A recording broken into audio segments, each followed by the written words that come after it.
Here's a guy who didn't need me for anything. He had his own material, still does. My friend Jerry Warren.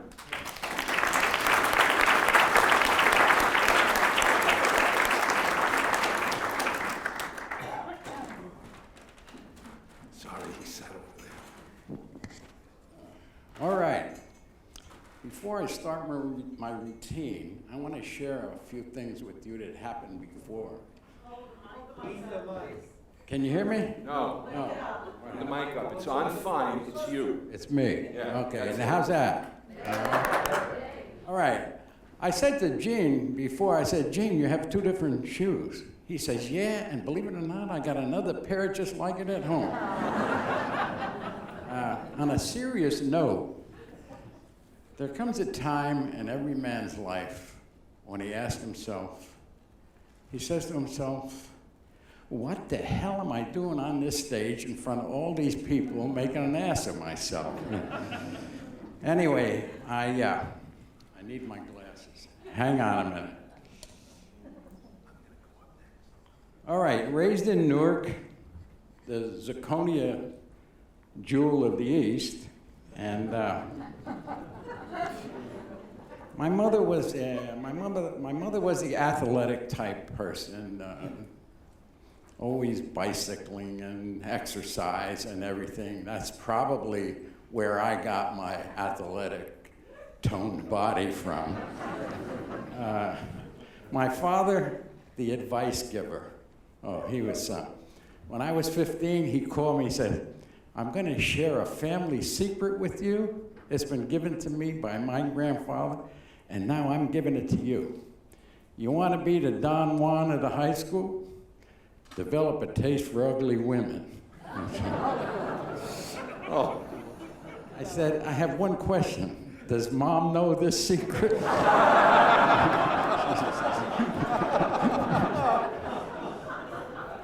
The teenage years in Newark was like any other neighborhood.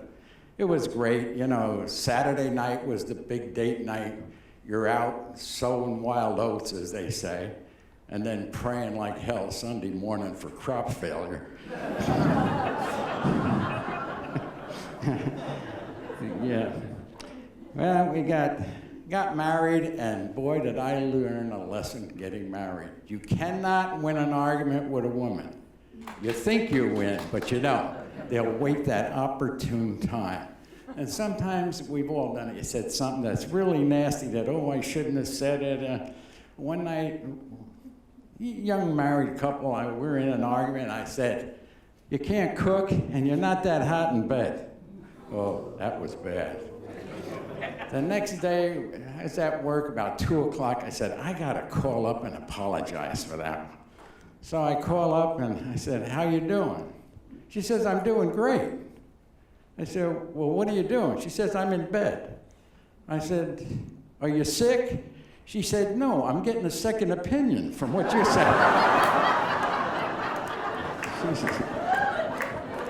Well, as we say in the plumbing business, she flushed my toilet on that one.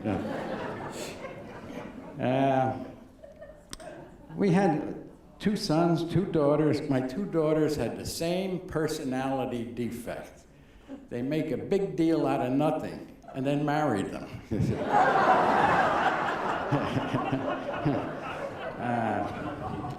Well, when we were, going ahead a few years, we're getting ready to retire. We're checking out North Carolina from New Jersey. And I'm driving alone down to check something out. And a state trooper pulls me over in Maryland. And he said, I've been chasing you for 5 miles at high speed. I said, how you doing? I'm in traffic. He said, save your breath. I heard it all. I've been on the force 20 years. So then I said, look, seriously, I'm in traffic. He said, save it, son. He said, you tell me something I haven't heard, I'll let you go. So I thought for a minute, and I said to him, officer, you said you've been chasing me at high speed for 5 miles? He said, yes, sir. I said, now I'm going to tell you something you won't believe. My wife ran off with a state trooper 2 weeks ago. I thought you were bringing her back. I didn't get a ticket.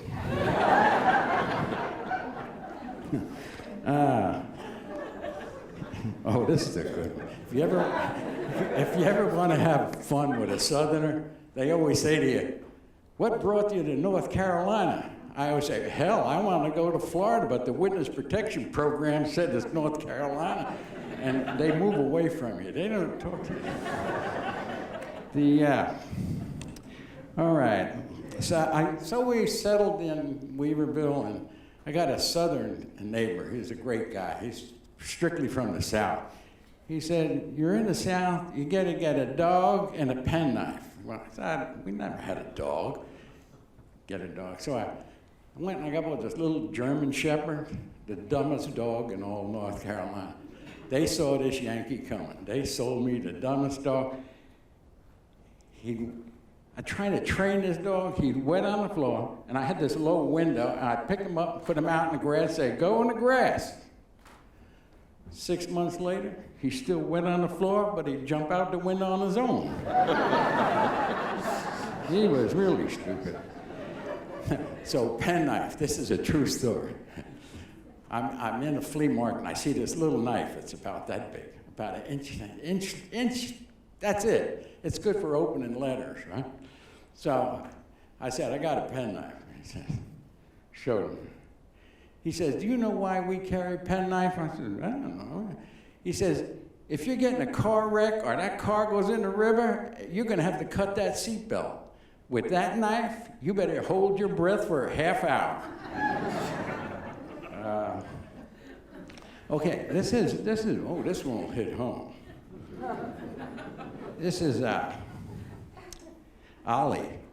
They have a course here, The Gift of Time, which is really good. And this is serious.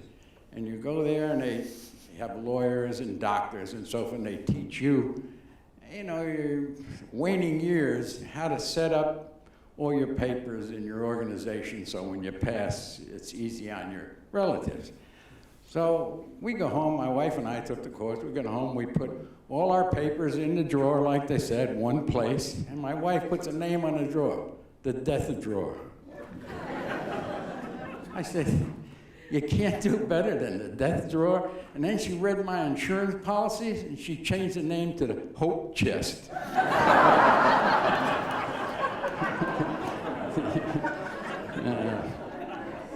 We took a cruise after we settled. We took a cruise to Alaska, and it was really nice. It was in July, warm. And we're sitting out on the deck, and my wife's having some wine. And all of a sudden, she blurts out, "I love you so much, I don't know how I could ever live without you." I said, "Gee, this is my lucky night or what here?" I said, "Is that you talking or the wine talking?" She said, "That's me talking to the wine."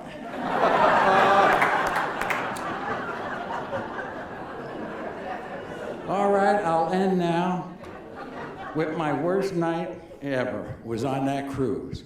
I accidentally took a laxative and a sleeping pill at the same time. What a mess that was. Thank you, folks. Jerry Warren, everybody. Jerry, good job.